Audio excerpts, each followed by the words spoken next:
तो भव्यात्मा भाव गणितमान का प्रकरण हम नेमिचर सिद्धांत चक्रवर्ती महाराज की अपेक्षा से यहाँ पर देख रहे हैं, क्योंकि गणित को समझना है। अगर तीन लोक की विशालता समझनी है, पंच परावर्तन को समझना है, अगर हमें तीन लोक की रचना में संसार में जीव कहाँ कहाँ भटकता है, कहाँ कहाँ हमने जन्म लिया है, इन सब की अगर चर्चा करनी है, तो हमें जैन भूगोल को समझना जरूरी है। और बिना मापन पद्धति के, बिना मानों के हम इसको समझ नहीं सकते। इसलिए गणित के द्वारा हम मान मान अर्थात गिनती करने की जो पद्धतियां है उनको समझ रहे हैं। इसमें लौकिक और अलौकिक ऐसे दो भेद हमने किए थे। अलौकिक गणित के तीन भेद कर दिए। कौन से किए? अलौकिक गणित के द्रव्य, क्षेत्र, काल और भाव। फिर द्रव्य गणित, द्रव्य और अलौकिक गणित की अपेक्षा से भेद हो गए संख्यामान और उपमामान। संख्यामान के 21 भेद, उपमामान के 8 भेद। अब संख्यामान के 21 भेद में मुख्यतः मूल में हमने तीन भेद रखे। कौन से हैं? संख्यात, असंख्यात और अनंत। संख्यात के तीन भेद किए। अब आपको बताना है संख्यात के तीन भेद कौन से किए अरविंद जी? वंदना भैया जी, नमोस्तु महाराज। जगन्य, मध्यम, उत्कृष्ट। बहुत बढ़िया। जगन्य, लेफ्ट साइड से राइट साइड, क्योंकि हमको उस तरीके से समझने में आसानी होगी। जगन्य, मध्यम, उत्कृष्ट, बहुत बढ़िया। प्रमोद जी, ये असंख्यात कौन सा असंख्यात है? जी। ये असंख्यात जो भेद बताया, ये कौन सा असंख्यात है? असंख्यात के 11 भेद होते हैं। उन 11 भेदों में संख्या मान में कौन सा लिया? परिता संख्यात। नहीं नहीं नहीं, ये तो उसके उत्तर भेद हो जाएंगे। जो मूल में जी असंख्यात है, असंख्यात के जी। 11 संबंध से असंख्यात की उत्पत्ति होती है, उसके बाद चर्चा चलती वो है। वो शायद सेशन मैंने था नहीं उसमें, इसलिए। अच्छा चलो कोई बात नहीं, तो आपको याद रखना है जी असंख्यात के भी 11 भेद होते हैं। 11 भेद में जो गणना असंख्यात है, और गणगणित। गणना अच्छा। असंख्यात की अपेक्षा से यहाँ पर वर्णन होगा। ठीक है, इसको याद ठीक। रखना है। चलिए, मीनाक्षी दीदी, ये गणना असंख्यात के कितने भेद होते हैं? 9 भेद है। हाँ, कैसे बताइए? परि परितानंत, युक्तानंत, दीदी, असंख्यात की चर्चा चल रही है। मनीषा दीदी आगे। परिता संख्यात, युक्ता संख्यात, अनंत संख्यात। तीसरा अनंत है क्या? रविंद्र पिंजरकर जी। नहीं, असंख्यात है। असंख्यात है, असंख्यात। बहुत बढ़िया। आप लोगों को समझ में आता है मुझे मालूम है, किंतु बताते वक्त भी उत्तर सही आने चाहिए। बहुत बढ़िया। तो इसका मतलब क्या हो गया? परित असंख्यात, युक्त असंख्यात और असंख्यात असंख्यात, इनकी संधि करके जो शब्द बनते हैं वो भी आपको पता है। चलिए, रेखा दीदी, अनंत के तीन भेद बताइए। परितानंत, युक्तानंत, अनंतानंत। बहुत बढ़िया। चलिए, अलका परिचय दीदी कहाँ चले गए? अलका परिचय दीदी बताइए, परिता संख्यात, परिता संख्यात के तीन भेद। जघन्य परिता संख्यात और मध्यम परिता संख्यात और उत्कृष्ट परिता संख्यात। बहुत सुंदर। डॉक्टर शैला दीदी, आगे के बताइए, युक्ता असंख्यात के तीन भेद। युक्त असंख्यात के परिता असंख्यात, युक्त अरे, असंख्यात। युक्ता असंख्यात के परिता असंख्यात कैसा भेद होगा? क्या बोले आप अभी? प्रश्न युक्ता क्या था? असंख्यात के तीन भेद चाहिए, युक्त हाँ, असंख्यात के तीन जघन्य भेद चाहिए। युक्तात, मध्यम युक्तात और असंख्यात, उत्कृष्ट संख्यात। युक्ता संख्यात के तीन भेद चाहिए। रत्नपति माता जी, आपका तो आपको होस्टिंग दिया है, जब चाहिए आप उसको अनम्यूट कर सकते हो। जघन्य युक्तात, असंख्यात, मध्यम युक्तात और उत्कृष्ट। आप सही बता रही हो, मुझे शब्द सही चाहिए उसके साथ। हाँ वही। जघन्य युक्ता संख्यात, हाँ, मध्यम युक्ता मध्यम संख्यात, युक्तात उत्तम असंख्यात और युक्ता उत्कृष्ट संख्यात। युक्ता असंख्यात। ठीक है, चलिए आगे। निर्मल कुमार जी, असंख्यात असंख्यात के तीन भेद बताइए।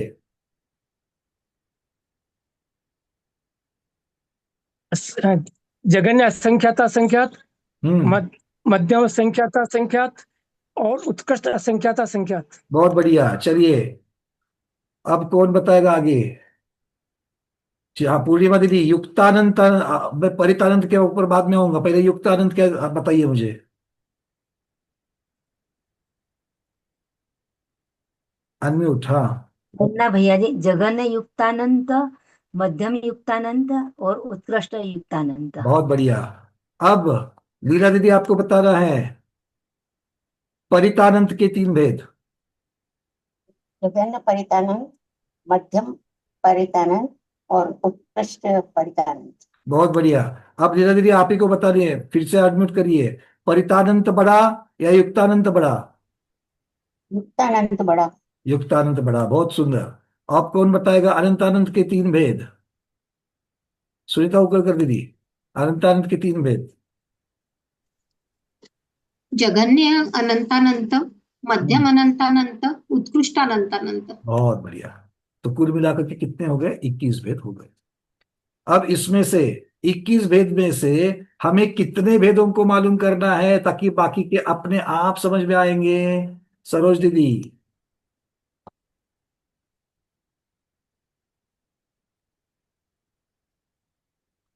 जल्दी से अनम्यूट करें।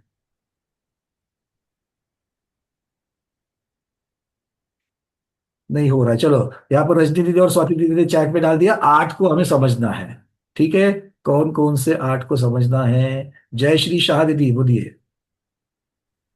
जगन्य परिता संख्यात, जगन्य युक्ता संख्यात, जगन्य असंख्याता संख्यात। ये क्या, जगन्य ये क्या बता रहे हो आप? वो क्या जानना है उसको? हाँ, तो शुरुआत कहाँ से करिए? जगन्य परिता संख्या, अरे परिता संख्यात से।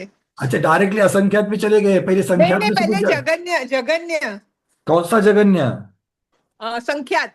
हाँ, बहुत बढ़िया। तो पहले जगन्य संख्यात को जानना है, उसके बाद? फिर बाद में जगन्य असंख्या परिता संख्यात, ठीक है। फिर जगन्य युक्ता संख्यात, हम्म। जगन्य असंख्याता संख्यात, हम्म। जगन्य परितानंत, जी, जगन्य युक्तानंत, जगन्य अंतानंत और उत्कृष्ट अनंतानंत। बहुत सुंदर। ये 8 को हमको जानना है। ठीक है।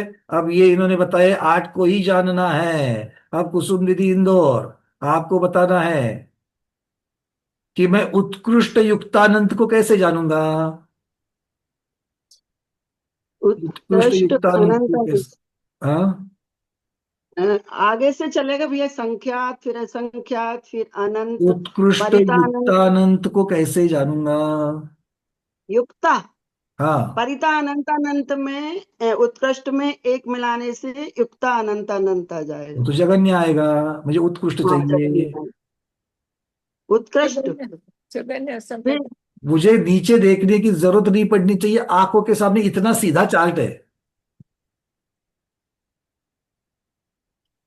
अगर मुझे पहले वाले को जानना है तो आगे वाले में से -1 करना है, खत्म हो गई बात। उत्कृष्ट युक्तानंत जानना है तो जगन्य अनंतानंत में से एक माइनस करेंगे तो उत्कृष्ट युक्तानंत मिल जाएगा। आया ना? चलिए, हाँ हाँ हाँ। अब उत्कृष्ट युक्ता संख्या जानना है। दीपा दीदी, कैसे जानूंगा? उत्कृष्ट युक्ता संख्या। जानना है, कैसे जानूं? उत्कृष्ट युक्ता संख्या। तो उसको जानना है, हाँ। हाँ, उत्कृष्ट उत्कृष्ट अनंत अनंत अनंत संख्या से एक माइनस करने पर एक तो उत्कृष्ट बोल रहे, फिर अनंतानंत बोल रहे, फिर असंख्यात बोल रहे, कितना सारा कचरा हो गया उसमें। चार उत्कृष्ट चार चार किधर है? उत्कृष्ट अनंत संख्या से एक माइनस अनंत करने संख्यात होता है क्या? अनंत अनंत संख्या से एक अनंत माइनस संख्यात होता है क्या? पहले बताओ, अनंत संख्यात नाम की कोई चीज है क्या? अनंत अलग, संख्यात अलग, असंख्यात अलग। तो सबको कैसे करेंगे? आपको उत्कृष्ट नहीं कहना, नहीं है आपको, क्या कहना है? जगन्य संख्यात असंख्यात से -1 करेंगे तो उत्कृष्ट युक्ता संख्यात मिल जाएगा। ठीक है। असंख्यात असंख्यात आपके दिमाग में वही है, मुझे मालूम दिखता है यहां से मुझे आपके अंदर क्या है, पर वो शब्द जो है ना वो गलत कर रहे हैं। भाई, सबको समझ में आ गया मैं क्यों आप लोगों से मुंह से बुलवाना चाहता हूँ? हाँ, ये है ना, ये शुद्ध होना चाहिए। ठीक है, शुद्ध मतलब निर्दोष होना चाहिए। चलिए, बहुत बढ़िया। अपने अपने माइक्स बंद कर लिए, बहुत बढ़िया। अब चलते आगे। अब इसमें से जगन्य संख्यात, जगन्य संख्यात बताइए शैला दीदी गांधी, अकलूज। जगन्य संख्यात कितनी संख्या है?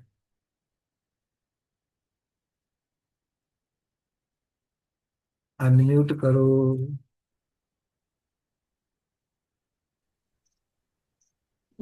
अलौकिक में 2 माना है जगन्य को। जगन्य संख्यात कौन सी संख्या है? जघन्य संख्यात विजय लक्ष्मी दीदी, यहां से आपको मैं अनम्यूट कर रहा हूं। दो को अच्छा, दो को कहा, चलो बहुत सही। क्यों कहा दो को?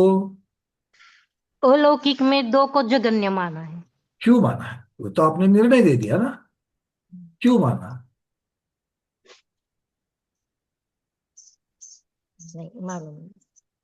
अनम्यूट करिए। दीदी आप क्लास में थी परसों के? शनिवार की क्लास में थे क्या? हाँ हाँ तो फिर बताइए, बताया था कारण इसका। विजय लक्ष्मी दीदी बोलो। वन को कुछ भी ऐड करे तो नहीं, तो वो जघन्य नहीं होता है, तो दो। दीदी एक को तो ऐड करेंगे, एक में एक ऐड किया तो दो होते हैं। दो नहीं, मल्टीप्लाई करते हैं हाँ, ना, मल्टीप्लाई करे तो सेम आता है ऐसा। गुणाकार या भागाकार एक के साथ में एक का करेंगे तो कोई भी संख्या बदलती नहीं है, इसलिए जघन्य संख्यात एक को नहीं लिया, दो से शुरू कर दिया। ठीक है, चलिए अगर जघन्य संख्या दो है तो उत्कृष्ट संख्यात कितना होगा? 9 एक का ना 99 दो का। जघन्य, मैं फिर से सुनिए, हड़बड़ी मत करिए। जघन्य संख्या दो है तो उत्कृष्ट संख्या कितना होगा? उत्कृष्ट संख्या एक बार बोले क्या? जघन्य संख्या दो है तो उत्कृष्ट संख्या कितना होगा? 9 नहीं, बताइए 10 कैसे? 9 करेक्ट, 9 करेक्ट। हाँ तो अभी 9 देखो के बाद उत्कृष्ट, 10 आता देखो है। एक मिनट, अगर उत्कृष्ट संख्या 9 है तो इसके आगे एक मिलाने से आगे आने वाली संख्या असंख्यात में जानी चाहिए। तो 9 में अगर एक मिलाऊंगा तो 10 आती है, तो 10 असंख्यात है क्या? नहीं नहीं नहीं नहीं है। तो उत्कृष्ट संख्या कौन सी संख्या है? अब तो मैंने ही उत्तर दे दिया, बताओ जल्दी जल्दी। हाँ अच्छा, अब तो किसने उत्तर नहीं दिया है? रितु ट्रिपल दीदी। लाइन। हाँ, अरे ट्रिपल लाइन कैसे होगा दीदी? ट्रिपल लाइन में एक मिलाने से 1000 होता है, तो 1000 भी एक बार असंख्यात है क्या? बोलो रितु दीदी बोलो। अगर मैं फिर से प्रश्न दोहरा हूं, अगर जघन्य संख्यात अगर दो है तो उत्कृष्ट संख्यात कितना? आपके सामने चार्ट है तो 1 मिनट में आएगा उत्तर। हाँ बोलो। परित जघन्य परित असंख्यात में से एक माइनस करने में उत्कृष्ट संख्यात आएगा। बहुत बढ़िया हो गया विजय लक्ष्मी दीदी, समझ में आ गई बात? समझ गई तो? हाँ ठीक है। उदाहरण के लिए जो हमने दिया था वो कौन से परिप्रेक्ष्य में, उसको भी देख लेना। चलिए बहुत बढ़िया, सबको समझ में आ गई बात? चार्ट की तरफ देख लो, आगे वाले में से -1 करेंगे तो पहले वाला मिल जाता है। अच्छा, अब ये सब के लिए तो आपने हाँ बोल दिया, तो अब आपको बताना है मध्यम संख्यात की संख्या कौन सी है। अंजलि दीदी नागपुर, मध्यम संख्यात कहाँ से शुरू होगा? मध्यम संख्या जघन्य संख्या जो है 2, वहां से लेके अब अगर जघन्य संख्या 2 है तो मध्यम संख्यात में आएगा क्या? नहीं, वहां से एक लेके की 2 जगह हो सकती है क्या? नहीं। आपको अगर मैंने नागपुर ग्रुप में अगर पकड़ लिया तो आपको मैं पूना ग्रुप में ले लूंगा क्या? गिनती कहीं तो एक जगह होगी ना। 3 से लेके, हाँ 3 से हाँ, लेके पकड़ना। बहुत सुंदर। 3 से लेके परिसंख्यात, जघन्य परिसंख्यात -1 तक उत्कृष्ट आएगी, उसके नीचे वाले संख्या तक मध्यम संख्या आएगी। देखो अब इसको समझ लीजिए, जघन्य संख्यात में एक मिलाने से मध्यम संख्यात शुरू होगा। मतलब जघन्य संख्या 2 है तो मध्यम संख्या 3 से शुरू होगा। कब तक चलेगा? जहां पर उत्कृष्ट संख्यात में से -1 करेंगे तब तक चलेगा। ठीक है, बस ये लॉजिक हमको, तर्क जो है ये समझ में आने चाहिए। सबको समझा क्या? चंदा जवारिया दीदी, भैया मैं क्लास में ही नहीं थी, ऐसा तो नहीं है ना कोई? हाँ, क्योंकि अगर कोई क्लास में नहीं था तो ये आपकी जिम्मेदारी बनती है, कल संडे थी तो आपको क्लास को ले सुनना है। बहुत महत्वपूर्ण है ये, बहुत महत्वपूर्ण है। और अगर नहीं समझ में आता तो हाथ ऊपर करके पूछ लो। सब लोग हैंड रेज निकाल दो। यहां तक की बातें जो मैंने करी है, ये जिसके समझ में नहीं आए वो एक बार हाथ ऊपर करे। जो अभी 21 भेद किए हैं वो पूछ लिए, बिंदास पूछिए, कोई प्रॉब्लम नहीं। बट मुझे इतना चाहिए कि आप लोगों ने कुछ ना कुछ तो पुरुषार्थ किया है एक बार सुनने का उसको। क्योंकि याद रख करके तो आने वाली चीज नहीं है। क्यों? क्योंकि हम अकलंक भगवान नहीं हैं। डायरेक्टली सैटरडे की क्लास कर ली थी भैया, उसके बाद कुछ नहीं पढ़ा है। अगर कुछ नहीं पढ़ा है तो एक बार पढ़ लो, आप कल भी मुझे प्रश्न पूछ सकते हो उसके ऊपर, ठीक है? ये तो एक बार पढ़ लो, पीडीएफ भी देख लो एक बार, वीडियो भी देख लो और फिर पूछ लो, ठीक है? चलिए मीनाक्षी दीदी बोलिए, क्या प्रश्न है? और जो 8 है ना वो एक बार बता दो। देखो चार्ट है दीदी आपके सामने, हाँ हाँ देखो उसमें से सबसे कम जो है, हाँ। सबसे कम जो है कौन सा है? जगन्य संख्या। जगन्य संख्या। वो हमको मालूम होना चाहिए, हाँ क्योंकि कहाँ से गिनती शुरू करेंगे ये मालूम होना चाहिए। अब संख्यात का उत्कृष्ट जानने के लिए अगर मैं जघन्य असंख्यात को जान लूंगा और एक माइनस करूंगा तो समझ में आएगा कि नहीं आएगा? हाँ मतलब एक जघन्य परिता संख्यात को जानूंगा तो उसके पहले वाला उत्कृष्ट संख्यात समझ में आएगा, और चूंकि उत्कृष्ट संख्यात समझ में आएगा और जघन्य संख्यात मालूम है, इसलिए मध्यम संख्यात भी समझ में आएगा। हाँ मतलब बराबर। एक जघन्य परिता संख्यात जानने से उसके पहले की दो चीजें समझ में आ गई। अच्छा, अब मुझे जानना है जगन्य युक्ता संख्या।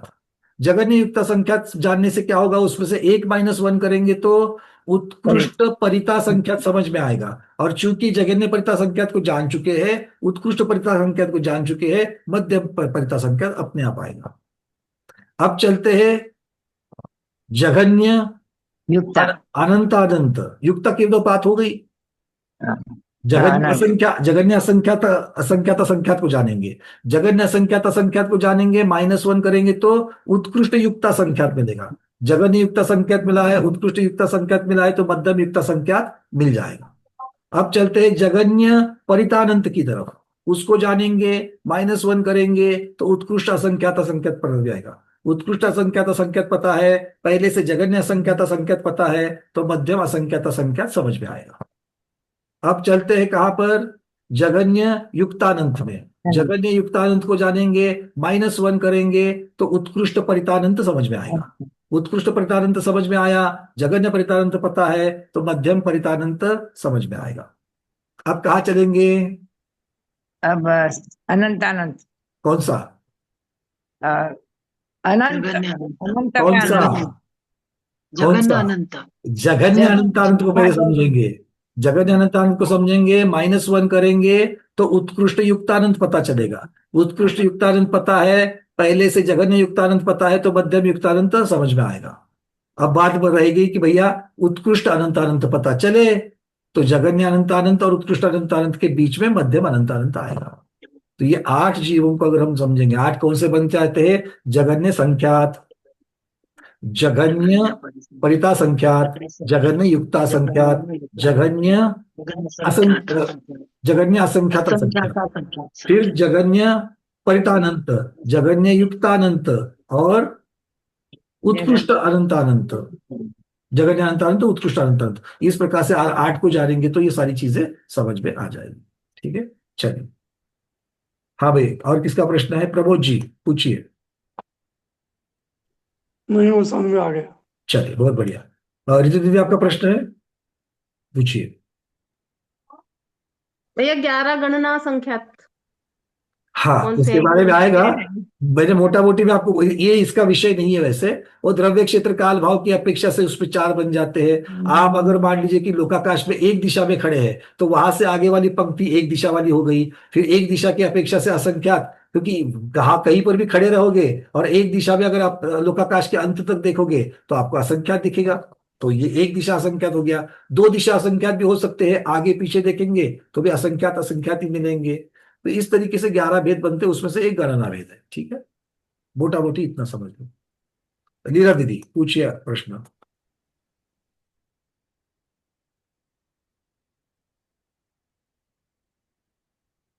अगर आप लोगों को 11 के 11 नाम अगर असंख्यात के चाहिए आउट ऑफ क्यूरियोसिटी, तो भी मैं आपको बता दूं,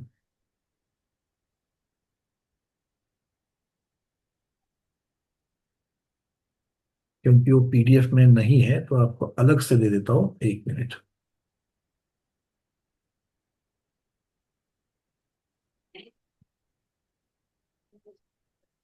हाँ लीला दीदी, आप तब तक अपना प्रश्न पूछे।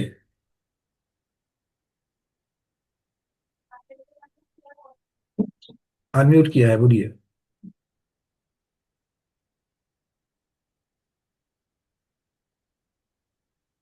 ते निळ्या टोपलीत तू भांडी ठेवते ना, अंजलि दीदी, कौन सी नीली टोपली चाहिए? लीला दीदी, अनम्यूट हुआ क्या?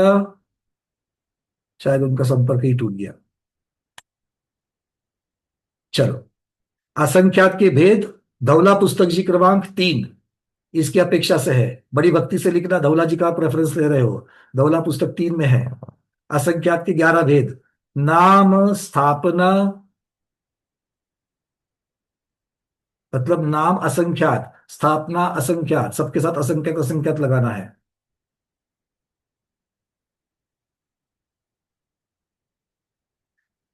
द्रव्य असंख्यात,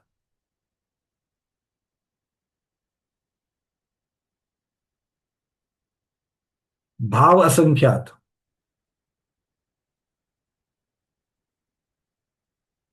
ठीक है। ये पहले 4 तो है। ये तो निक्षेप की अपेक्षा समझना है, नाम निक्षेप की अपेक्षा, स्थापना निक्षेप की अपेक्षा। नाम निक्षेप मतलब क्या? असंख्यात शब्द लिख दिया, शब्द असंख्यात लिखा हुआ है, तो उसको सिर्फ नाम की अपेक्षा से उसको असंख्यात कहा है। सचमुच में वो असंख्यात है कि 4 लेटर्स का बना हुआ है। समझ में आ गई बात? ये नाम की अपेक्षा से असंख्यात हो गया। तो नाम, स्थापना, द्रव्य, भाव, ये निक्षेप सब लोग जानते हैं, उसकी अपेक्षा से लग देना। 5वां भेद, शाश्वत असंख्यात।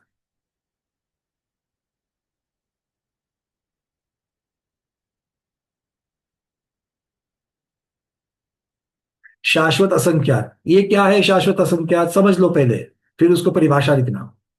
धर्म द्रव्य और अधर्म द्रव्य, धर्म द्रव्य और अधर्म द्रव्य जो है, या उसको धर्मास्तिकाय और अधर्मास्तिकाय कहो, उसके द्रव्य रूप प्रदेश की गणना हमेशा एक रूप से ही अवस्थित होती है, अलग अलग उसमें बदलाव नहीं होता है।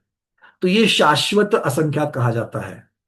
फिर से समझ लो, धर्मास्तिकाय और अधर्मास्तिकाय, इनके प्रदेश कितने हैं? द्रव्य प्रदेश, द्रव्य प्रदेश मतलब फिजिकल, जिनसे ये अस्तिकाय बने हुए हैं। तो ये द्रव्य प्रदेश जो है, उनकी गणना कितनी है? असंख्यात है, किंतु ये हमेशा शाश्वत रूप से असंख्यात है, तो ये इसको कहते हैं शाश्वत असंख्यात, ठीक है। तो धर्मास्तिकाय और अधर्मास्तिकाय, इनके प्रदेश की जो गणना है, इसको शाश्वत असंख्यात कहते हैं। अगला है अप्रादेशिक असंख्यात।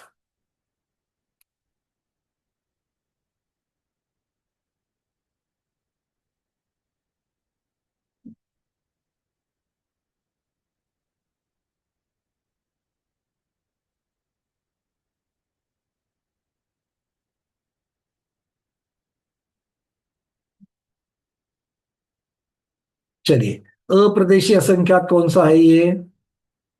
तो योग में जो अविभाग प्रतिच्छेद बतलाए जाते हैं, योग में जो अविभाग प्रतिच्छेद बतलाए जाते हैं, योग किसके साथ जुड़ता है? कौन से द्रव्य के साथ योग की चर्चा चलती है? जीव द्रव्य के साथ, है कि नहीं? आत्मा का परिस्पंदन आदि आदि आदि।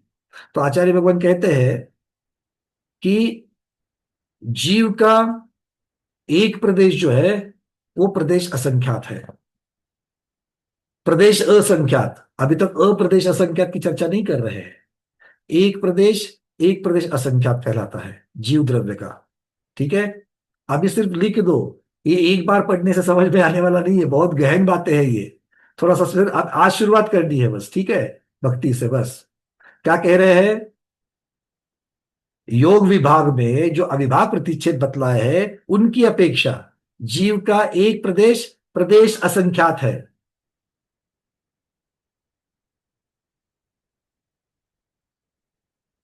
ठीक है, और असंख्यात में उसका भेद शून्य रूप है।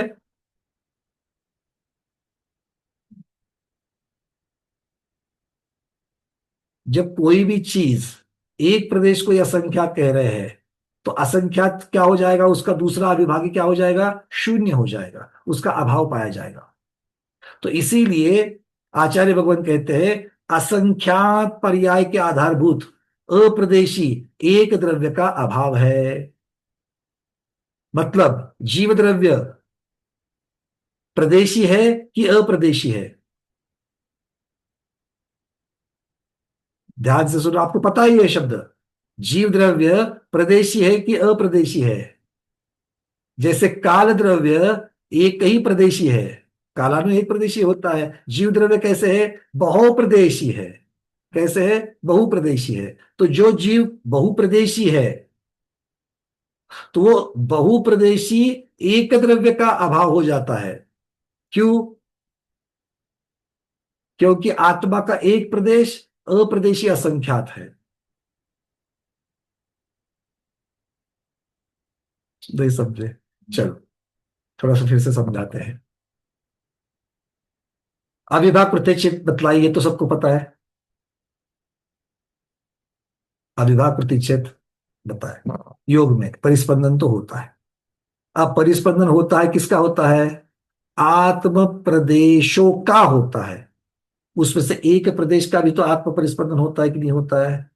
होता है। वो परिस्पंदन अविभाग प्रतिच्छेद मतलब कितनी शक्ति के साथ में वो हिल रहा है। तो वो शक्ति किसकी बताई जा रही है? सारे प्रदेशों की, कई एक प्रदेश की? एक प्रदेश की। मतलब जीव के कितने प्रदेशों की चर्चा है वहां पर? एक प्रदेश की है। ठीक है। अब ये एक प्रदेश की चर्चा है, तो ये एक प्रदेश प्रदेश असंख्यात कहलाता है। तो पहले प्रदेश असंख्यात को समझेंगे, उसके साथ में फिर अप्रदेशीय असंख्यात समझाएगा। ठीक है। तो ये प्रदेश असंख्यात हो गया। तो जब मैं प्रदेश असंख्यात अगर जीव को कहूंगा, तो जीव अप्रदेशीय असंख्यात क्या बन जाएगा? शून्य हो जाएगा कि नहीं हो जाएगा? मतलब अभाव पाया जाएगा। जो चीज एक प्रदेशीय असंख्यात है, वो अप्रदेशीय असंख्यात हो सकती है क्या? नहीं, क्योंकि आइदर ये होगा, नहीं तो ये होगा। तो ये नहीं है तो ये नहीं है, तो इसका अभाव पाया जाएगा। किंतु विवक्षा बदल दो। विवक्षा बदलने पर क्या होता है? असंख्यात पर्याय के आधारभूत। अब जीव की असंख्यात पर्याय बनती कि नहीं बनती है? असंख्यात पर्याय बनती है। कैसी बनती है? चींटी के पर्याय है, हाथी की पर्याय है। चींटी की पर्याय है, हाथी की पर्याय है। उस चींटी के अंदर जाने वाले प्रदेश एक दो है क्या? छोटी है करके उतने ही जाएंगे? नहीं। हाथी है मतलब ज्यादा जाएंगे? नहीं। तो कितने जाएंगे वहां पर और कितने जाएंगे यहाँ पर? असंख्यात असंख्यात ही जाएंगे। अगर सिकुड़ करके जाएंगे, फैल करके जाएंगे, समुद्घात के समय में भी फैलेंगे, तो भी कितने होंगे? असंख्यात ही होंगे।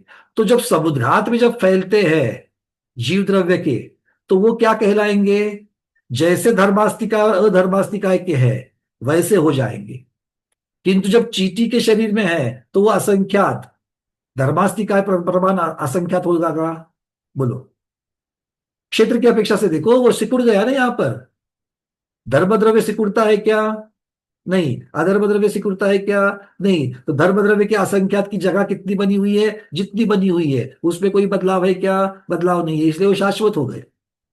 अब जीव द्रव्य संसार की पर्याय अलग अलग बदल रही है, तो वो जो असंख्यात है, वो असंख्यात क्षेत्र की अपेक्षा से कम ज्यादा हो रहा है कि नहीं हो रहा है? क्योंकि प्रदेश की चर्चा चल रही है। तो आचार्य भगवान कहते हैं असंख्यात पर्याय के आधारभूत अप्रदेशी एक द्रव्य का अभाव है। कुछ आत्मा का एक प्रदेश द्रव्य तो नहीं हो सकता। क्यों? क्योंकि एक प्रदेश जीव द्रव्य का अवयव है, सिर्फ एक भाग है। तो एक आत्म प्रदेश को क्या कहा था? प्रदेश असंख्यात कहा था। किंतु एक प्रदेश असंख्यात मतलब पूरा जीव है क्या? पूरा जीव है क्या? नहीं। तो पूरा जीव कौन है? पूरा जीव कौन है? यही उत्तर मिल गया, असंख्यात अप्रदेश। ठीक है। तो आचार्य भगवान यहां पर कह रहे हैं इसी को असंख्यात अप्रदेश कहा। क्यों? क्योंकि अवयवों से भिन्न समुदाय नहीं पाया जाता है। मतलब पर्यायार्थिक द्वय का जब अवलंबन करके जीव का एक प्रदेश भी द्रव्य है, जीव का एक प्रदेश भी द्रव्य कहलाएगा। वो क्या द्रव्य के बाहर है क्या? अगर कोई चीज, मेरे थैली में 100 रुपए के सिक्के हैं, थैली में 100 रुपए के सिक्के हैं, तो थैली किसको कहेंगे? 100 रुपए के समुदाय का जो सिक्के की जो जमावट है, उसको हम थैली के सिक्के कहेंगे। किंतु क्या उसमें से एक सिक्का मैं बाहर निकालूंगा, तभी क्या कहेंगे? ये थैली का सिक्का है, यही कहेंगे। थैली का सिक्का अंदर रहे, थैली का सिक्का बाहर रहे, क्या कहेंगे? थैली का सिक्का ही कहेंगे। इस चीज को यहां पर समझाया है। इतना ही समझ लो कि इस प्रकार से अप्रदेश असंख्यात हो जाता है। तो ये जीव द्रव्य की अपेक्षा से उन्होंने बताया है। ठीक है। चलिए आगे बढ़ते हैं, आज इतना ही ले लो। छठी, अगला कितने हो गए आपके पास?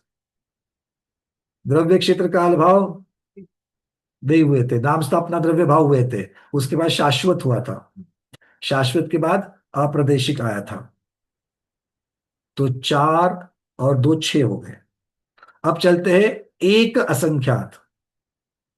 एक असंख्यात अगला भेद।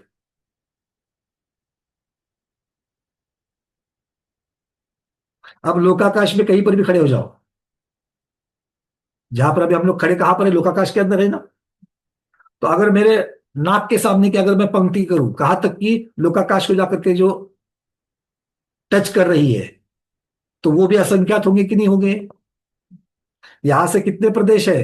लोकाकाश के अंत तक, वातवलय तक कितने हैं? असंख्यात है। तो इसे कहेंगे एक दिशा असंख्यात या एक असंख्यात। क्या कहेंगे? एक असंख्यात।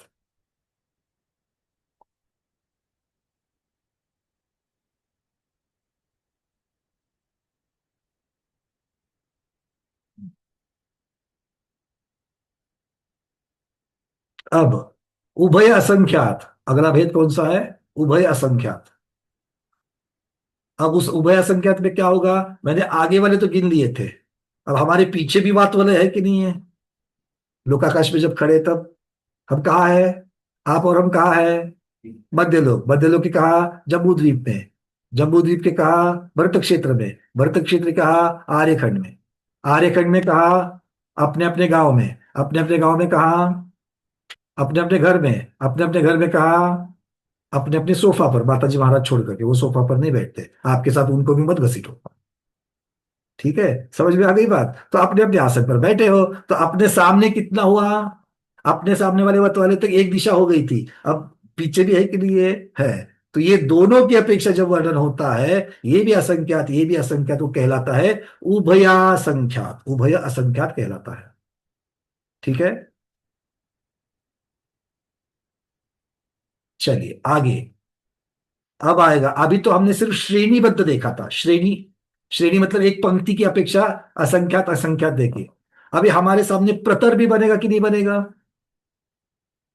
जिसको सिर्फ लंबाई और चौड़ाई है, ऐसा एक प्रतर, एक पर्दे जैसा मेरे सामने बनेगा। तो आचार्य भगवान कहते हैं इसके आगे है विस्तार असंख्यात। विस्तार असंख्यात ये क्या है? तो प्रतर रूप लोकाकाश विस्तार असंख्यात कहलाता है। प्रतर रूप लोकाकाश विस्तार असंख्यात कहलाता है।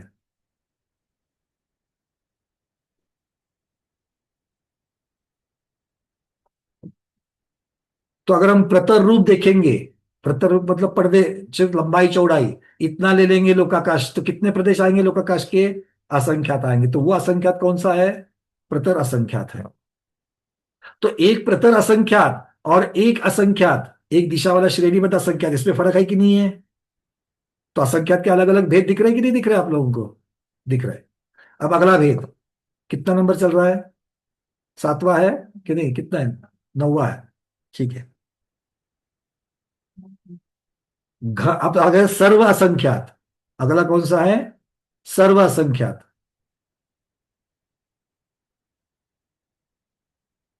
सर्व असंख्यात में अब घनाकार अगर हम लोग देखेंगे, 343 घनराजू, उसमें लोकाकाश जो है घनराजू में, उसके कितने प्रदेश है? असंख्यात। तो ये अलग असंख्यात है कि नहीं है? घनाकार असंख्यात लिख दो। घनाकार लोकाकाश के प्रदेश सर्वासंख्यात कहलाते हैं। अब सर्व असंख्यात लिखो या फिर दोनों की संधि करके सर्वासंख्यात लिखो तो भी चलेगा।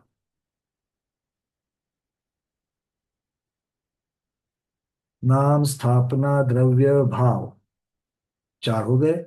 शाश्वत, अप्रादेशिक, एक, उभय, विस्तार, सर्व 10 होने चाहिए अब तक, क्योंकि 11वां जो है वो गणना है। 10 हो गए ना? हाँ, अब 11वां जो है वो गणना असंख्यात, और गणना असंख्यात की चर्चा हम लोग अभी कर रहे हैं। गणना असंख्यात कौन सा है? संख्या मान के अंतर्गत आएगा, वो वाली चर्चा चलेगी।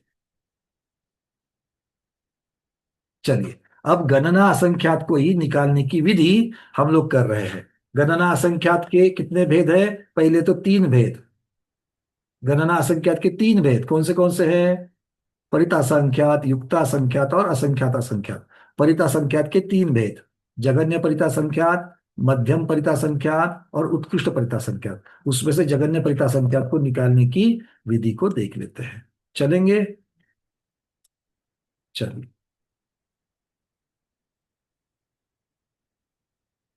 हाँ, तो उसके लिए कल हमने चर्चा की थी इसकी। चलो एक बात बीच में और रिवीजन की रहेगी, आज तो हमारा पूरा रिवीजन ही चल रहा है।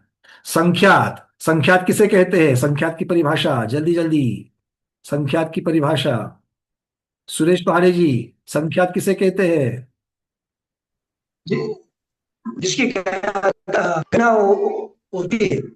संख्यात, संख्यात जिसकी गणना होती है। हाँ सुरेश जी, ये तो हमने बचपन से जाना था, है ना, उसको संख्यात कहा, काउंटेबल संख्यात। पर अब थोड़ा सा गोमर सर जी का, कहा बैठे हम लोग, सिद्धांत चक्रवर्ती महाराज के चरणों में बैठे, तो वैसी परिभाषा आएगी। अब बताओ, अब किसने नहीं बताया अब तक उत्तर यहाँ पर? हाँ सारिका दीदी बताइए, संख्यात किसे कहते हैं? मति ज्ञान और श्रुति ज्ञान के द्वारा जो जाना जाता है वो संख्यात। तो मति ज्ञान श्रुति ज्ञान का जो विषय होता है वो संख्यात कहलाएगा। बहुत बढ़िया। इसी प्रकार से अवधि ज्ञान और मनोपर्य ज्ञान, इनका जो विषय होता है वो असंख्यात, और जो केवल ज्ञान का विषय होता है वो अनंत। इस प्रकार की परिभाषा हमको समझनी है। चलिए अब चलते हैं, जघन्य परितासंख्यात की निकालने की विधि को हमने कुंड विधि कहा था। आचार्य भगवान क्या कहते हैं? उसको कुंड विधि कहते हैं। तो कुंड मतलब क्या है कि कुएं जैसा गहरा। तो हमने उसके लिए 4 कुंड बनाए थे, सबको याद है? 4 कुंडों के नाम क्या थे? कौन बताएगा? वही लोग नहीं चाहिए मुझे, नए नए लोग भी चाहिए। हाँ कल्पना दीदी बताइए। 4 कुंड है उसमें से पहला अनवस्था कुंड, दूसरा शलाका, तीसरा प्रतिशलाका और चौथा महाशलाका। बहुत सुंदर। तो अनवस्था कुंड, शलाका कुंड, प्रतिशलाका कुंड और महाशलाका कुंड, ये 4 कुंड किस लिए बनाए हैं? तो उसमें से अनवस्था कुंड सरसों भरने के लिए, सरसों की गिनती के लिए। शलाका कुंड की हो है, कौन बताएगा? शलाका कुंड की किसकी क्या जरूरत पड़ती है? रजनी दीदी, शलाका कुंड की क्या जरूरत पड़ती है? वंदना भैया जी, जो प्रथम कुंड अनवस्था कुंड है उसकी गिनती के लिए कितने बार बहुत करेंगे? बढ़िया। तो अनवस्था कुंड के बार जो गिनती करनी है, वो बार की गिनती करने के लिए शलाका कुंड है। इसी प्रकार के शलाका की गिनती करने के लिए प्रतिशलाका, प्रतिशलाका की गिनती करने के लिए महाशलाका। चलिए बहुत बढ़िया। अब चलते हैं, ये जो कुंड है, अब चारों तो पहले समान लिए हैं, तो ये जो 4 कुंड समान लिए हैं उनका प्रमाण कितना है? कितना, और ये कैसे है? गोल है। तो इनका व्यास, व्यास मतलब विस्तार कितना करना है? ये गोल चारों कुंड जो है, तो प्रत्येक कुंड का विस्तार कितना है और उसकी गहराई कितनी है? कोई नया? हेमांगी दीदी, एक मिनट, आपने नहीं बताना है, रुकिए, वो बंद करिए, जिनके प्रश्न हो उत्तर हो गए। हेमांगी दीदी आपको बताना है। जम्बूद्वीप के विस्तार जैसा 1 लाख योजन उसकी वो व्यास है उसका, बहुत और उसकी बढ़िया। गहराई 1000 योजन गहरा है वो। हाँ, तो जम्बूद्वीप को सिर्फ विस्तार की अपेक्षा से ही बोलना है, गहराई तो अलग से आप बताइए। गहराई कितनी है? 1000 योजन, और चौड़ाई जो यहाँ उसके जो विस्तार है, गोल का जो विस्तार व्यास होता है, वो जम्बूद्वीप समान 1 लाख योजन का है। ये योजन कौन सा योजन है? ये योजन कौन सा है? लघु योजन है, महायोजन है, व्यवहार योजन है कि प्रमाण योजन है? नहीं रुको, अब दूसरा किसी को तो पूछ लेते हैं। ऑलमोस्ट सबने उत्तर दे दिए। सुमन दीदी बताइए, जल्दी से अनम्यूट करो। प्रमाण योजन। बहुत सुंदर। तो ये व्यवहार योजन और प्रमाण योजन में क्या फर्क होता है दीदी?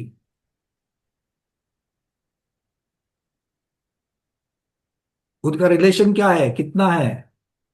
व्यवहार योजन का 500 गुना प्रमाण योजन होता है। व्यवहार योजन 8 मील का, प्रमाण योजन 4000 मील का। ये करना है, और किलोमीटर करते वक्त मोटा मोटी में 1.5 से उसको गुना करेंगे। ठीक है, तो 1 लाख योजन चौड़ा, 1000 योजन गहरा, इसकी अनुभूति कल हमने करी थी, है ना, किस प्रकार से ये आया था। चलिए अब चलते आगे। अब इसमें क्या किया था? अनवस्था कुंड में हमने क्या किया था? पहले सरसों भरी थी। सबसे पहले कैसे सरसों भरी? सबसे पहले कैसे सरसों भरी? समतल भरी। कौन बोला ससुराल की अरे भाई उसको छोड़ दो, ससुराल मायके को छोड़ दो अब, ठीक है। हाँ, पहले समतल भरी है, समतल के बाद कैसे भरी, शिखा लगा करके भरी है। तो समतल में कितने अंक प्रमाण सरसों आई, समतल में कितने अंक प्रमाण मनीषा दीदी? 45। 45 अंक प्रमाण आ गई। और सिर्फ शिखा में कितनी आ गई, और एक्स्ट्रा कितनी आ गई कुसुम दीदी कलकत्ता? 2 अंक प्रमाण। नहीं दीदी, 2 अंक 46 प्रमाण, 46 अंक 46 अंक प्रमाण, प्रमाण। 46 अंक प्रमाण है ना। 46। तो शिखा में 46 अंक प्रमाण आ गई। प्रमोद जैन जी खारगर बताइए, अब दोनों को एक साथ करेंगे तो कितना अंक प्रमाण संख्या आएगी? और 46 ही बनेगी कल उसका। 46 बनेगी या ज्यादा से ज्यादा 47 बनेगी? अगर ज्यादा दोनों को भी ज्यादा। उत्कृष्टता से लेंगे तो 46 या 47 बनेंगे। अब हम कल यहां तक आए थे, ये जो 46 अंक प्रमाण जो संख्या है उसको लिखना है। तो हम लोग लेफ्ट साइड जैसे हम लोग लिखते जाते हैं उस संख्या को लिखना है। ये आगम के द्वारा केवरी तीर्थंकर भगवान की दिव्य ध्वनि में आनी हुई गणना है, उसको बड़ी भक्ति से लिखना, ठीक है। द्रव्यश्रुत है ये, लिखिए 1997, उसके बाद स्वल्प विराम। कल शायद आप लोगों ने लिखना शुरू किया था इसको, यहीं पर हम लोग रुके थे। 1997 स्वल्प विराम, फिर 112 938 4, 112 938 4, इसके बाद स्वल्प विराम। अब ये 7 का अगर पहले देखें तो पहले 4 का ही ग्रुप हुआ, फिर 7 अंक का ग्रुप हुआ है, इसके आगे 7-7 अंक के ही ग्रुप चलेंगे, ठीक है। तो लिखते हो तो देखना कि 7 अंक हुए कि नहीं हुए। अगला ग्रुप उसके सामने क्या लिखना है, 513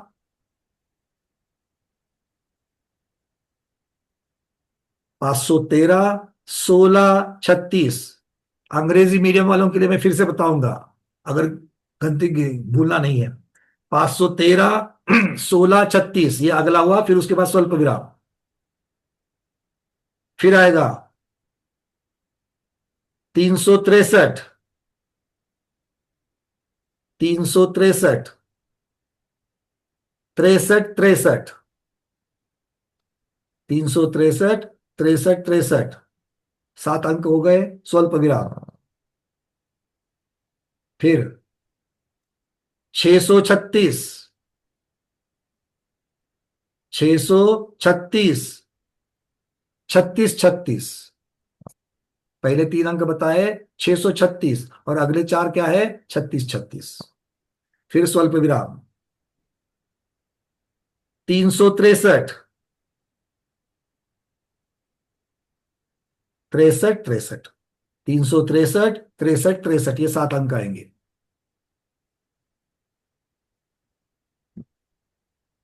अगले अंतिम 7 अंक 636 36 36, 636 36 36, ठीक है। कुल मिलाकर के कितनी संख्या हो गई,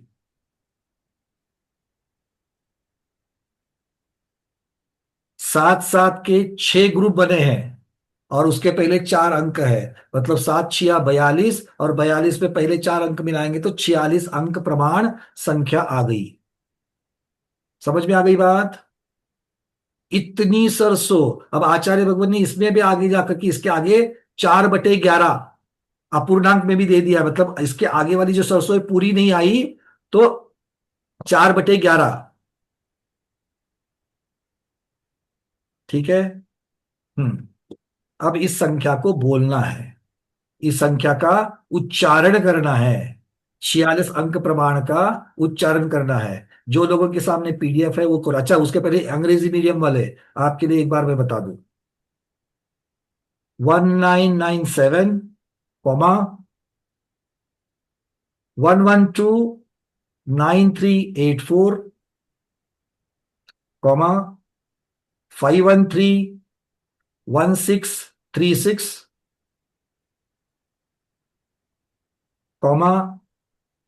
363 6363, 636 3636, 3636363 कॉमा और 6363636 ये अंतिम 7। हेमा दीदी। भैया जरा ये 4/11 जो है वो क्यों आया, वो समझ में नहीं आया। हाँ देखो, अभी हमको करना क्या है कि आपके पास जो गोलाकार जो बना हुआ है, कुंड बना हुआ है, उसका आपको घनफल मिलेगा कि नहीं मिलेगा? क्योंकि आपके पास क्या है, व्यास भी है और गहराई भी है, तो इस अपेक्षा से उसका घनफल मिलेगा। फिर सरसों का भी घनफल, एक सरसों का घनफल मिलेगा। कैसे मिलेगा? एक अंगुल में 64, एक अंगुल में 64 सरसों बैठती है। आपको याद है कल का गणित, परसों का? मतलब इसका मतलब हो गया अंगुल की प्रमाण में 3/4 व्यवहार अंगुल जो 3/4 इंच होता है, उसके 8 जो उसके 64 भेद कर लो, तो 64 भेद में से एक भेद, एक भाग जो है वो कितना आता है, वो उसका हो गया घनफल। तो उसकी अपेक्षा से वो जो एक सरसों का बनेगा, एक सरसों का घनफल लेकर के ये इतने बड़े कुंड के घनफल के हिसाब से निकालना है कितनी सरसों बैठी, और वो भी शिखा की अपेक्षा। ये तो नीचे वाला बैठ गया, फिर उसका जो पिरामिड बनेगा ऊपर का, तो उसकी भी अपेक्षा। तो ये टोटल घनफल में से ये घनफल को भाग देने पर आपको संख्या मिल जाएगी। ठीक है, ये गणित मतलब उस प्रकार से सीधी सीधी बात है। तो उसमें वो अपूर्णांक में उत्तर आया, इसलिए अंतिम सरसों पूरी ना लेकर के उसमें से 4/11 इतनी ही सरसों अब मिल गई। 4/11 मतलब कितना? 30%, 35% हो गई पूरे सरसों का, आधी अधूरी रह गई, ऐसा समझ सकते हैं। ठीक है, चलिए अब इसको हमको उच्चारण करना है। कैसा उच्चारण करेंगे? तो सबसे पहले तो 1997, 4 डिजिट वाला क्या उच्चारण होगा? 1997। और 7-7 अंक के, 7-7 अंक के जो हमारे पास कितने ग्रुप बने हुए हैं? 6 ग्रुप बने हैं। तो एक ग्रुप 7 अंक का है, उसे कोटि कहेंगे, करोड़ है। मतलब 1997 के सामने कितने करोड़ लगाने पड़ेंगे? 7 बार करोड़ करोड़ करोड़ करोड़ करोड़ लिखना पड़ेगा, 7 नहीं 6 बार, क्योंकि 7 के अंक कितने हैं, 7 के ग्रुप कितने? 6 ग्रुप है हमारे पास। समझ में आ गई बात? तो 1997 कोटि कोटि कोटि कोटि कोटि कोटि, 6 बार कोटि कोटि या करोड़ करोड़ करोड़ लिखते थे। समझ में आ गई बात? लिखा क्या? 1997 करोड़ करोड़ करोड़ करोड़ करोड़ करोड़। अब आगे 11,29,384, आगे के 7 अंक जो है उनको बोल दो, 11,29,384। इसके बाद कितने कोटि कोटि आएंगे? इसके बाद 5 बार ग्रुप है, मतलब 5 बार करोड़ करोड़ करोड़ लिखना है। तो 11,29,384 करोड़ करोड़ करोड़ करोड़ करोड़। आगे 51,31,636, इसके आगे 4 बार करोड़ लगेगा, करोड़ करोड़ करोड़ करोड़। फिर 36,36,363 करोड़ करोड़ करोड़, 3 करोड़ लगेंगे। फिर 63,63,636 कोटि कोटि या करोड़ करोड़, 2 लगेंगे। उसके बाद 36,36,363 करोड़, और उसके आगे अंतिम वाला 63,63,636 तथा 4/11 सरसों। तो इस 46 अंक प्रमाण को कैसे कहना है, उच्चारण करना है, ये भी यहां पर विधि बताई गई है। क्लियर हो गई बात? चलिए आज प्रज्ञाश्रवण मुनिश्री के दर्शन हो रहे हैं। पहले तो होस्टिंग देते थे यहां से। जय हो प्रज्ञाश्रवण मुनिश्री अमित सागर जी महाराज की जय। नमोस्तु नमोस्तु नमोस्तु भगवान। और हमारे विद्यानंद महाराज के आचार्य जी के साथ भी और कोई तो एक महाराज जी थे, कहाँ गए? उनको भी दर्शन कर लेते हैं। विद्यानंद महाराज का वीडियो कहाँ गया?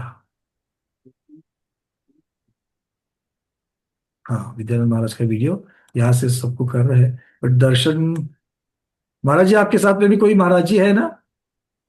कोई तो बैठे थे वहां पर, उनको भी यथायोग्य नमोस्तु करते हैं लोग। चलिए मुनिश्री महाराज जी को मैं बताना चाहूंगा कि महाराज जी हम आज गणितवान की चर्चा चल रही है, क्योंकि अगर लोकानुप्रेक्षा को समझना है, सारे राजू को योजनों को समझना है, संख्यात असंख्यात को समझना है, तो हमें इसकी जरूरत है। अनंत को समझना है, असंख्यात को भी समझना है। तो इस प्रकार से हम चर्चा कर रहे हैं। तो अभी हम आज जघन्य परितासंख्यात को निकाल रहे हैं, उसकी विधि के साथ चल रहे हैं। चलिए अब चलते हैं। भाई कितनी सरसों आ गई, सबको इतना तो क्लियर हो गया? हाँ, अब जिनके प्रश्न नहीं है वो हाथ हटा दो। हैंड रेज बहुत सारे आ गए हैं, जिनके प्रश्न है उतने ही हैंड रेज रखो, और ये बार बार बताने की जरूरत नहीं होनी चाहिए, विनती है आप लोगों से। चलिए विजय लक्ष्मी दीदी बोलिए प्रश्न आपका। ये जो अभी अपन सरसों कैलकुलेट करे, जो 6 बार करोड़ फिर 5 बार करोड़ ऐसा इसमें मतलब अनावस्था कुंड के सरसों की गिनती है क्या? हाँ ठीक है। अब पहले मतलब समझो हम ऐसा कैलकुलेट करें कि उस सर्कल का लेंथ और डेप्थ तो पाई आर स्क्वायर लेकर एरिया कैलकुलेट करने का क्या पहले घनफल निकालना है, वॉल्यूम। यहाँ पर प्रतर से नहीं चलेगा, वॉल्यूम 3 डायमेंशन निकालना है। 3 डायमेंशनल पहले उसका एरिया निकालना है ना, वो कुंड का। बाद में एक सरसों का कितना वे दीदी एरिया की चर्चा 2 डायमेंशन में होती है, कुंड 3 डायमेंशनल होगा, सरसों भी 3 डायमेंशनल है। अच्छा अच्छा अच्छा हाँ सारी चीजें घनफल में चलेगी। ठीक है सुमन दीदी। मेरी आवाज आ रही महाराज जी?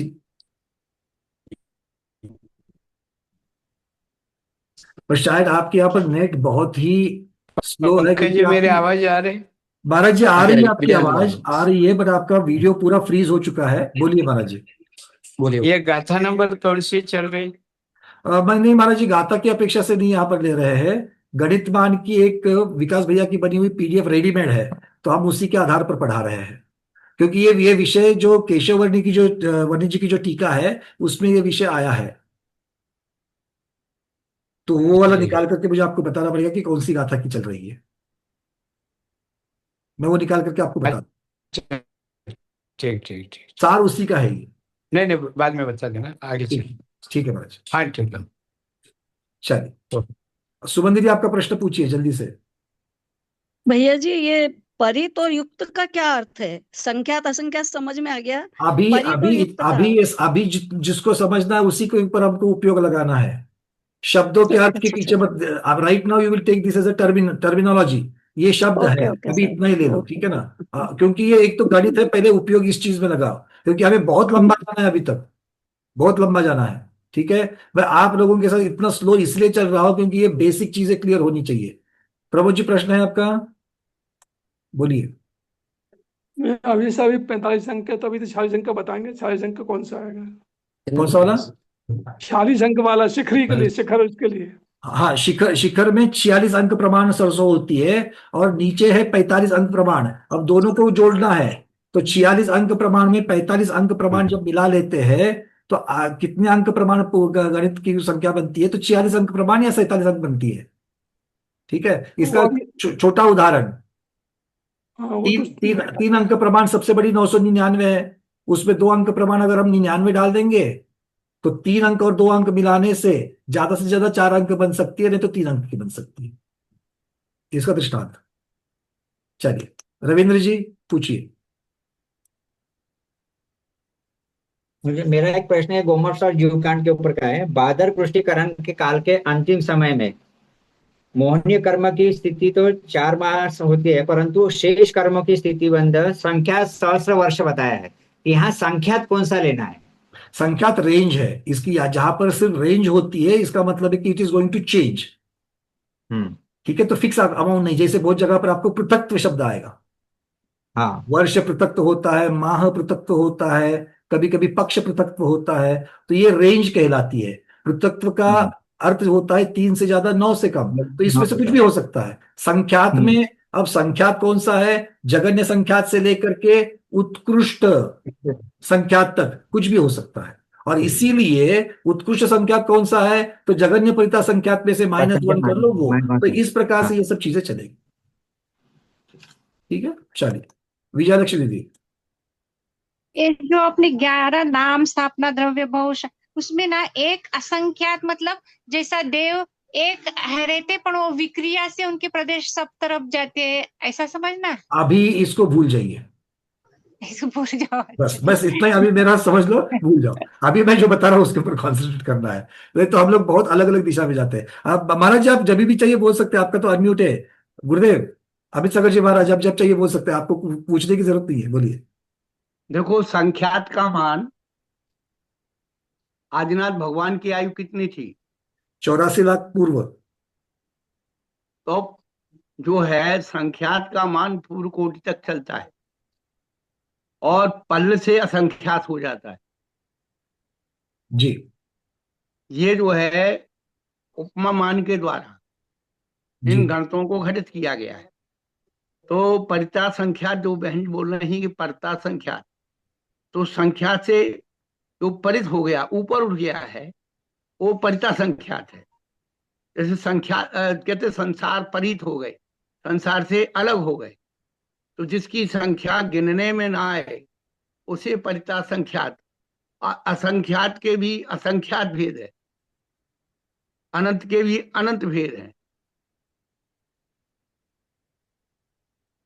क्या है ना, हमारे महाराज जी बड़े भोले और अनुकंपा है ना, इसलिए आप सब लोगों को जो पूछा इमीडिएटली उन्होंने परोस दिया आपको, है ना। और महाराज जी को ये पता नहीं है कि आप लोग अब इसके ऊपर अपने अपनी दिमाग, ये शब्द ऐसा बना है कि वो शब्द ऐसा बना है, अब इसकी तरफ आपका उपयोग लग जाएगा तो हमारे सरसों तो वहीं पर बिखर जाएगी। इसलिए हमने ये सब चीजों पर महाराज जी इनको समय समय पर जितना देना है उतना ही देना है, बाद में क्योंकि हम रजिस्टर कर लेते हैं इनको क्या पढ़ना है, तो आगे चल करके इसको गुरुदेव ने बता दिया। चलो आपको उत्तर तो मिल गया। परित, परित का मतलब ऊपर वाली, तो इस प्रकार से देना। और ये पल्ले की चर्चा उपमा मान ने तो हम लोग आगे करनी ही करनी है, यहाँ पर अभी गणना की अपेक्षा से संख्या मान की अपेक्षा से। ठीक है, सबको क्लियर है ये? एक बार बोलो हाँ। चलो आगे। अब महाराज जी, अब क्या हमने भी हम अपने गुरु से अनेकांश सागर महाराज जी से हमने आचार्य भगवान से सीख लिया एक बार, क्योंकि हाँ बोलने से हम आगे बढ़ सकते हैं ना, उनकी अनुमति है, इसका मतलब ये हो गया। चलिए, आप सबको जिज्ञासा में डाल देते हैं, फिर हमको बोलना पड़ता है। नहीं नहीं महाराज जी, आप तो ये तो आपका अधिकार है, पर हमारी हाँ, तो हमने भूमिका नहीं, अगला स्टेप पे यही भूल जाएंगे हमने क्या पूछा था। नहीं नहीं, ये बात है। क्या बताया था ये तो भूल जाते, क्या पूछा था ये भी भूल जाते। बस यही है, तो इसीलिए, और आज बताएंगे तो 2 दिन के बाद वही प्रश्न आने वाले हैं, इसलिए हम समय पर जितना चाहिए उतना ही दे देते हैं उनको, यही बात है। नहीं, वो तो ठीक है, आपका जब तो ठीक है, उतना ही बताना चाहिए। चलिए, अब महत्वपूर्ण बात आ रही है, क्योंकि आज वापस 3:15 हो गए, कल 3:20 पर यहीं पर थे, आज भी 3:30 पर हम यहीं पर है। रिवीजन ही हो गई, बड़ी अच्छी बात है, रिवीजन हो गई, आपका पक्का हो रहा है। ठीक है, और ये आपको सिद्ध करना है कि आपका पक्का हो रहा है, वाह, वो इम्पोर्टेंट है। चलो, क्योंकि अभी आप और हमारी बात नहीं रही, अभी आप और हमको कौन यहाँ पर देख रहे हैं? सारे गुरुदेव हम लोगों को देख रहे हैं, माता जी देख रहे हैं, महाराज जी देख रहे हैं, आचार्य से लेकर के देख रहे हैं सब लोग। ठीक है, तो थोड़ा सा तरीके से चल रहा है, हर रोज वाली बात है। अब चलते हैं आगे। ये सरसों करना क्या है भैया, ये सरसों का। अब इसके पहले हमको सबसे पहले समझना है कि मध्यलोक में क्या है, ये आप सब लोग जानते हो। मध्यलोक में क्या है? असंख्यात द्वीप समुद्र है, पर इसी के लिए तो ये सारे रामायण गढ़ी जा रही है। ये असंख्यात असंख्यात असंख्यात मतलब सिर्फ असंख्यात बोलने से हमें उस असंख्यात की अनुभूति हो रही क्या? नहीं, वो असंख्यात की अनुभूति साक्षात नहीं हो सकती अभी, क्योंकि अनुभूति होने के लिए असंख्यात मतिश्रुत ज्ञान का विषय है क्या? नहीं है, वो अवधि ज्ञान और मनोपर्य ज्ञान का है। अभी हमको ये दोनों ज्ञान है क्या? कोई हाथ तो नहीं बोल रहा है? हाँ, गलत पे भी तो नहीं है ना? हाँ, मतिश्रुत ही है, उतना ही काफी है हमारे लिए, और उसका भी क्षय विषम जितना है उतना ही समझेगा। तो इसीलिए असंख्यात सीधे तो नहीं समझ सकते हैं, बट थोड़ा बहुत तो हमें उसकी, भाई कितना बड़ा है, जैसे छोटे बच्चों के लिए हाथ फैला करके बोलता है इतना बड़ा, उतनी तो हमें अनुभूति जिनवानी माँ के सामने होनी चाहिए। और वो इसलिए होनी चाहिए कि साक्षात में हम उस मध्यलोक में कितना छोटा है, कितने छोटी जगह पर हम लोग हैं, और कहां कहां हम लोगों ने जन्म लिया है। अगर मध्यलोक में ही जन्म लिया है, मनुष्य और तिर्यंश की पर्याय में अनंत कालों में कहां कहां लिया है, कितने बड़े बड़े द्वीप है।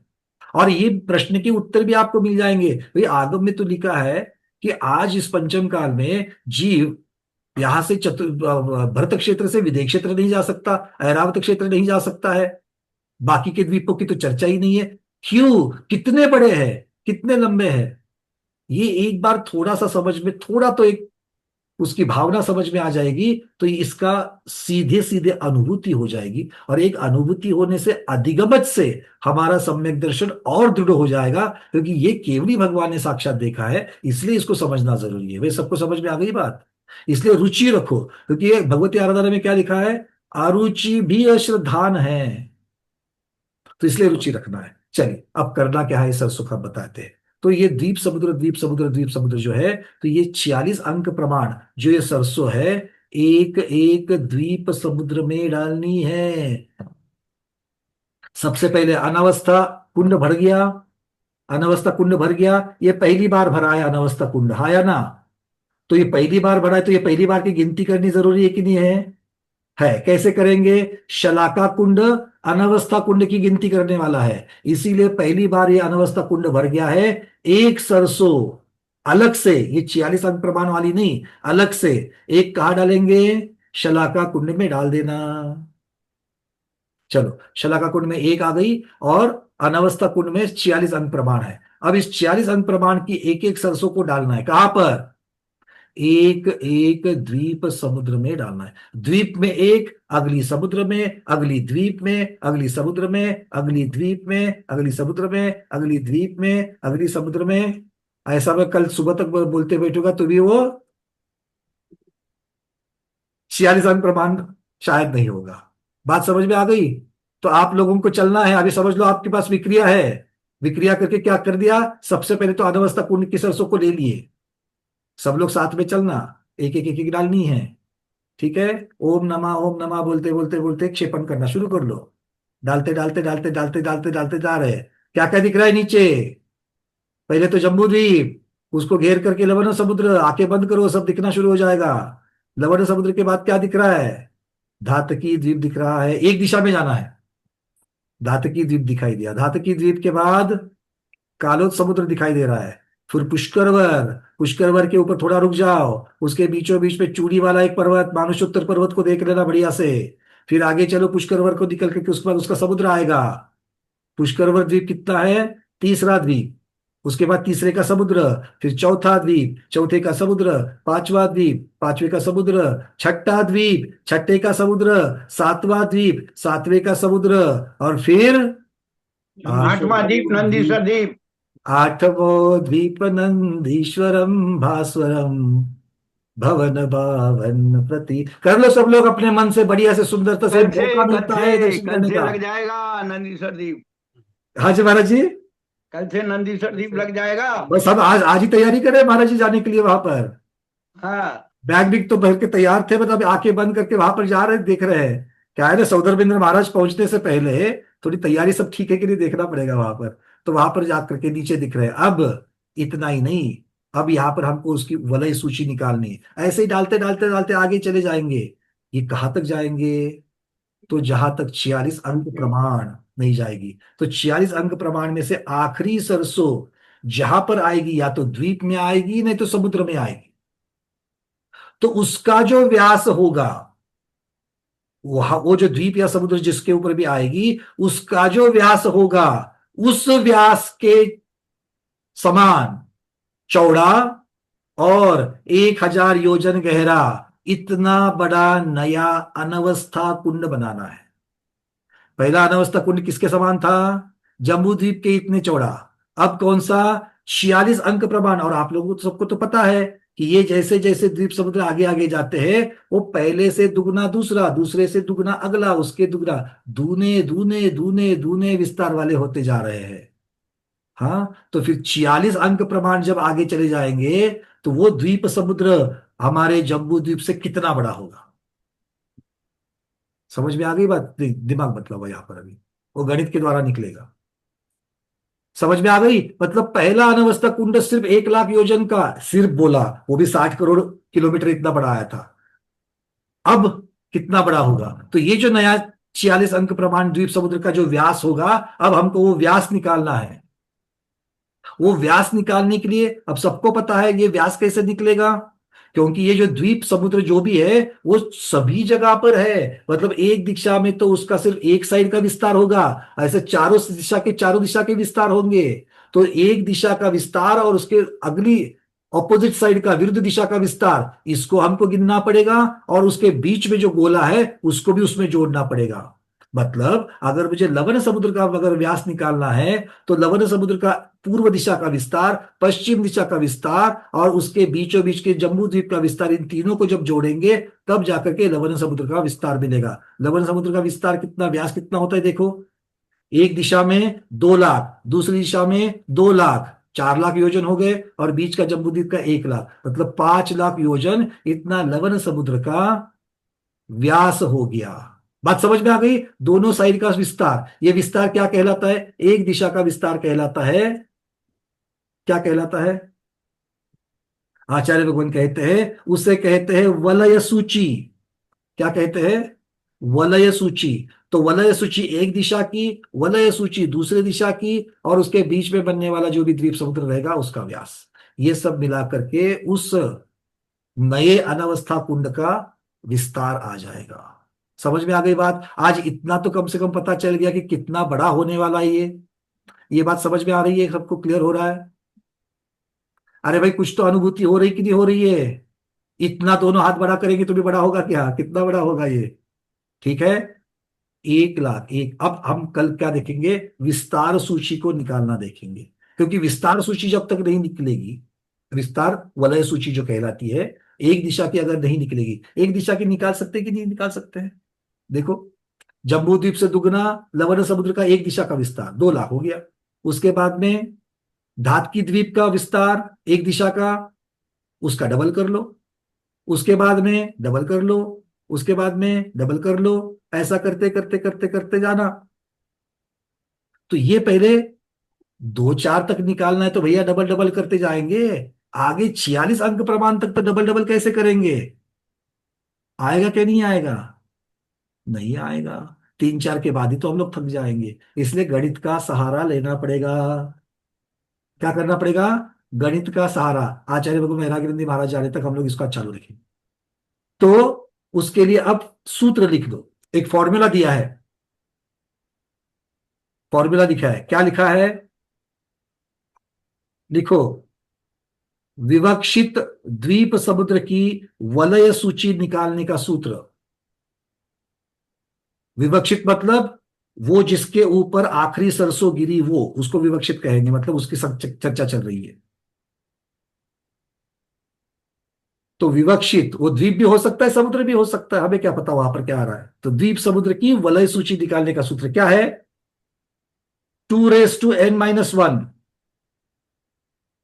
2n-1 मतलब क्या लिखना है? 2 का घात, घात समझता है ना? 2 के ऊपर कितना लिखना है? n-1, n में से 1 को घटाना है और इसको गुना करना है 1 लाख योजन से। इसको गुना करना है 1 लाख योजन, क्योंकि सभी की सभी शुरुआत 1 लाख योजन से होती है, जम्बूद्वीप से। ठीक है। अब एक उदाहरण ले लेते हैं। एक उदाहरण ले लेते हैं। कौन सा उदाहरण है? मान लो मुझे निकालना है विस्तार। किसका? कालोद समुद्र का निकालना है।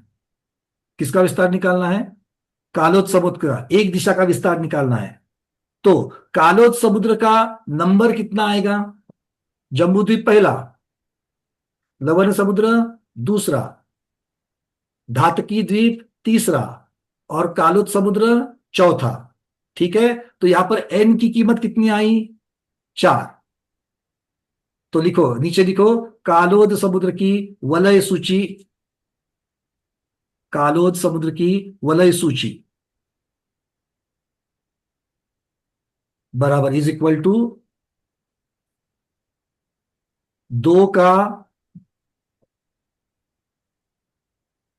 घात लिखना है 4 - 1। समझ में आ गया ना 4 - 1 क्यों बना? अपना सूत्र क्या था? n-1। n की कीमत क्या आ गई? 4, क्योंकि चौथे नंबर का द्वीप समुद्र का निकालना है। 4 - 1 मतलब कितना होता है? 3। अभी ऐसा ही लिखना है, 4 - 1 इंटू गुणाकार कितना करना है? इसको गुणाकार कितने से करना है? 1 लाख योजन। लिखिए, गुना 1 लाख योजन। शॉर्टकट नहीं मारना। अब अगली पादान पर लिखो।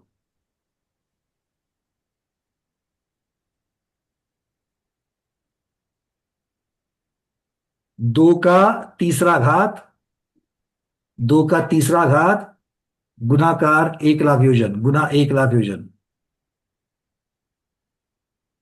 2 का घात तीसरा घात कितना आता है? सीधा सीधा है, 2 को 3 बार गुना करना है, 2 गुना 2 गुना 2, मतलब 2 दूने 4, 4 दूने 8, तो 2 का तीसरा घात कितना हो गया? 8। और 8 को 1,00,000 योजन से गुना करने से कितना आएगा? 8,00,000 योजन। ठीक है, कितना आएगा? 8,00,000 योजन। अब देखो कालोद समुद्र का 8,00,000 योजन आता है कि नहीं आता है?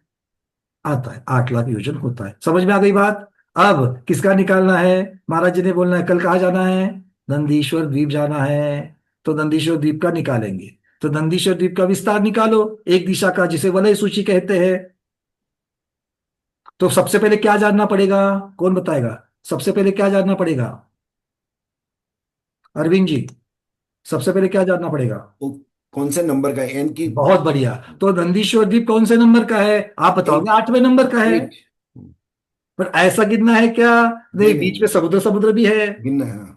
हाँ, तो गिनो। जम्बू द्वीप पहला, अब 8वां द्वीप है तो हम 8 लगा देंगे यहां पर। ठीक है, ठीक है, बट ये जम्बू द्वीप पहला, उसके बाद समुद्र दूसरा, फिर 3, 4, 5, 6, 7, 8, 9।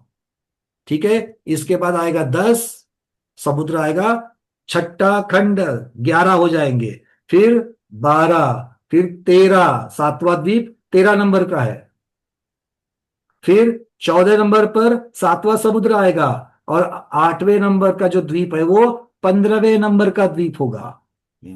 समझ में आ गई बात? नंदीश्वर द्वीप 15वें नंबर का होगा। तो अब लिखो, क्या लिखोगे? अब करो गणित आगे। नीचे लिखो नंदीश्वर द्वीप का एक दिशा का विस्तार निकालना है। तो सूत्र में क्या आएगा? 2 का घात लिखना है। क्या क्या घात लिखोगे? 2 का क्या लिखोगे? कौन बताएगा? 15 - 1। 15 - 1 14। तो अब वहां पर लिखते हो 15 - 1 ही लिखो, नहीं तो 14 कहां से आएगा पता नहीं चलेगा। अगली पायदान पर हम लोग 14 लिखेंगे। तो 2⁻15 - 1 गुना 1,00,000 योजन। योजन भी लिखो, वो छूट जाता है नहीं तो। अब अगली स्टेप पर लिखना 2 का 14वां घात गुना 1,00,000 योजन। 2 का 14वां घात गुना 1,00,000 योजन। अब बताओ 2 का 14वां घात कितना होता है? 2 का 14वां घात कितना होता है? कैलकुलेटर है तो निकालो अपने अपने पास, साइंटिफिक कैलकुलेटर लगेगा। तो 2 का 14वां घात मैं यहां से निकाल करके दे रहा हूं आपको। 2 का 14वां घात आता है 16,384। कितना आएगा? 2 का 14वां घात 16,384। इसको 1,00,000 से गुना करो,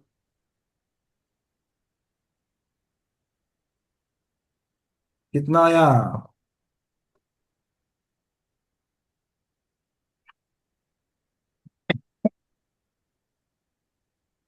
हो गया सबका? अरे उत्तर तो आपके पास है, सामने तो आना ही आना है, अनादि निधन है। 163 कोटि जो जन्म, 1,84,000 एक दिश में लहा। ये एक दिश में लहा, एक दिशा में है, उसी को तो यहाँ पर वलय सूची कह रहे हैं। आ गया कि नहीं आ गया? अब आनंद आ रहा है कि नहीं आ रहा है? जो आप बोलते हो जयमाला में वही दिख रहा है। तो ऐसे 163,84,00,000 एक दिशा में बना। ये मान लो पश्चिम दिशा में बना, तो पूर्व दिशा में भी तो उतना ही होगा। 1,63,64,64,00,000 योजन। ठीक है, और ये दोनों वलय सूची निकाल करके फिर जो बीच वाला कौन है?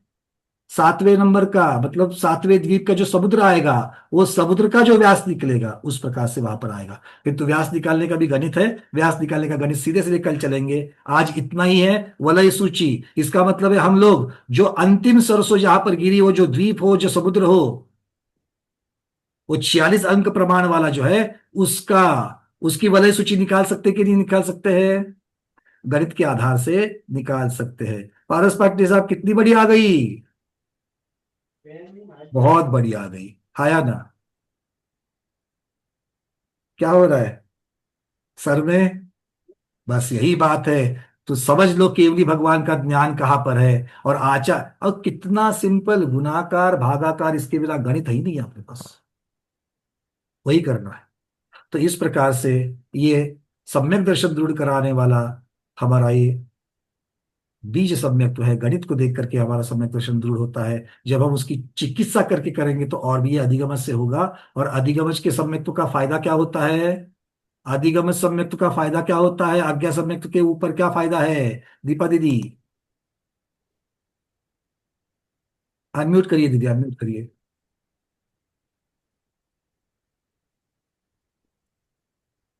अनम्यूट नहीं, हाँ वो हमारा हमारा सम्यक दर्शन दृढ़ होता है और कैसी भी परिस्थिति आए तो भी वो नहीं फिसलता। बहुत बढ़िया। मतलब प्रतिकूल परिस्थिति में ये दृढ़ रहता है, टूटेगा नहीं। इस प्रकार से हम सम्यक्त्व से भटकने से रह जाते हैं, उससे बच जाते हैं। इसलिए इस प्रकार का श्रद्धा और रुचि लेकर के हमें करना ही होगा। आज के इस स्वाध्याय को गुरुओं के श्री चरणों में बारंबार नमोस्तु वंदनामि इच्छा करते हुए यहीं पर समापन करते हैं। जैनम जयतु शासनम, जैनम जयतु शासनम, जैनम जयतु शासनम।